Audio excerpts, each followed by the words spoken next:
Fair enough. Thank you very much. Rupert Lowe, please. Thank you, Geoffrey. I think my question is to Simon.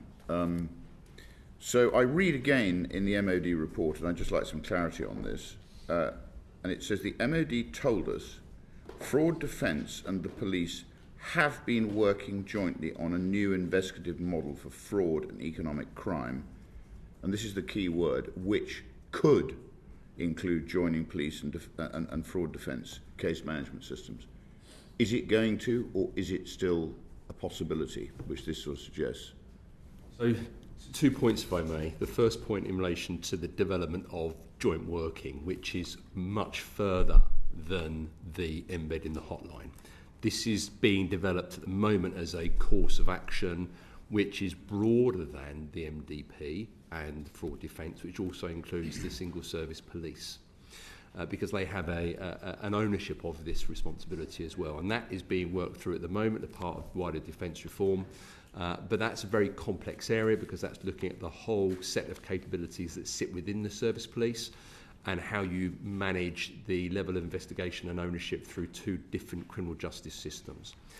Specific to the point that you make around the outcome and what that looks like as far as how you would then develop that through a case management system. Firstly, fraud defence are developing access to an alternative system, which Anine might be able to comment on.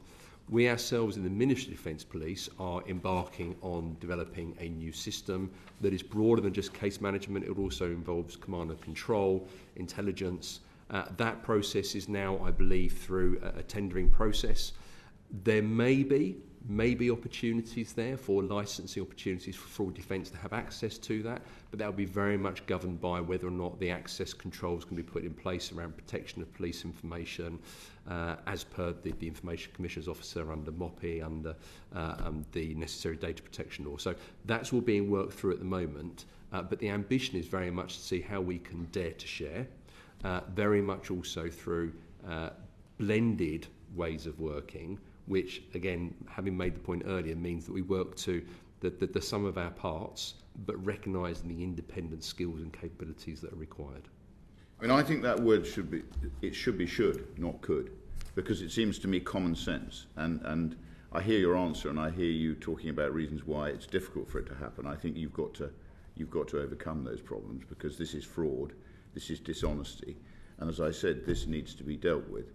And I think, we've moved from basically a nation of shopkeepers, and as the private sector is taxed into oblivion and the public sector grows like a weed, you are going to see more fraud. The nation of shopkeepers used to keep their own accounts. The state's incapable of keeping its accounts.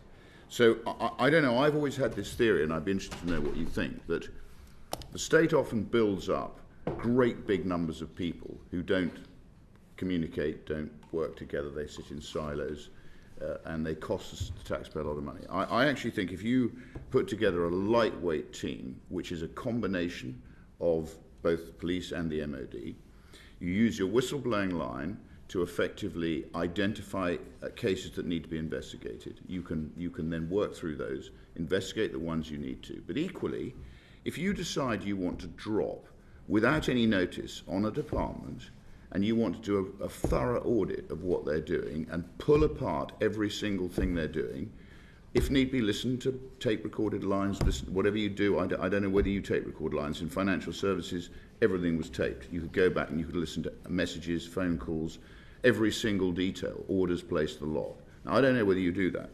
But if you have a genuine desire to look after the taxpayer, I think you do need to get this lightweight team, which will cost you a lot less than a vast group of people who don't talk to each other.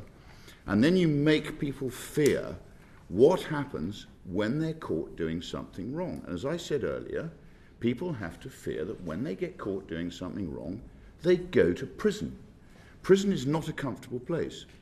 So you've got to have some fear in there so that these people who are basically procuring large quantities of arms and munitions and other things, which are now so important to the country, if they're caught committing fraud, they get punished.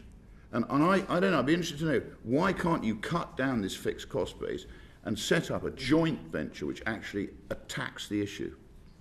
will be. I think just a couple of points there. The first is that I wholeheartedly agree there is an absolute moral, ethical, financial imperative to get to a point where we are reducing down the risk of fraud in the organisation for those reasons, but also from a security perspective as well.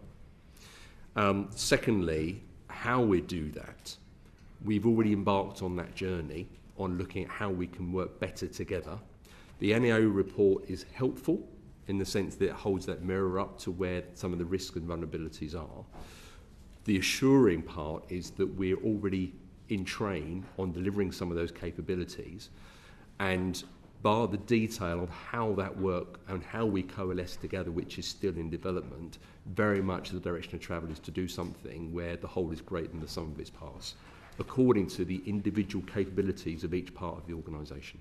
Well, when you've sort of machinated long enough, Geoffrey, I think we need a report on exactly what. So is this could going to become a should? Are we going to be given all sorts of complex reasons why you can't make it a should? Because I think the NAO's report, if I had a report like that on my department, I would be very worried, and I would actually be having all the drains up. So can we have a report on what, and you tell me it's still in flux, it's still not decided, it's still not done. Rupert, we want action, not words. Rupert, we will deliberate on all of the evidence Yeah. we've heard today. We will produce a report with recommendations, and I don't know, I can't preempt what's going to be in our report, but we will look at all these things. Okay. And if I may, the counter-fraud strategy refresh, which will be in September, will absolutely set out how we're taking forward the joint investigative model, because you're quite right. We see that as the heart of how we effectively join up. We did review the structure between counter-fraud and MDP to make sure that we thought it was still the most robust model, and what we concluded from that was it was, but we wanted to codify some of the governance arrangements, which again will be included in the strategy refresh that you will have sight of, the summary of that. I'd rather watch what the hands are saying than what the mouth is, what the hands are doing rather than the mouth is saying, actually. I mean, that's what we want to see, I think, as a committee. We want to see some action. So, Anine, we've almost got to the end, you'll be glad to know, but back to Catherine's questions at the beginning, this 48p going to 134 for every pound spent in 24/5. I imagine a lot of that will have come from the two cases that I'm going to give you the details of, but not the names, although they may well be published. This is again in Accountancy Age evidence, so I think it is reliable and the evidence will be published. Let me quote you the two cases and then ask you what your organisation is going to do to try and prevent these at an earlier stage. So in April 25, an ex-corporal, and I won't name him, was sentenced to prison for defrauding the MOD of £911,000, 677 pence through fraudulent expense claims submitted via internal online platform. As an aside, the court heard he retained over $550,000 for his own personal use, which I think says something about the court process. A separate case, an Army financial administrator was found to have stolen more than £300,000 by issuing cheques to himself while falsifying stubs to make them appear as payments to legitimate vendors. So I think the question is, these are very serious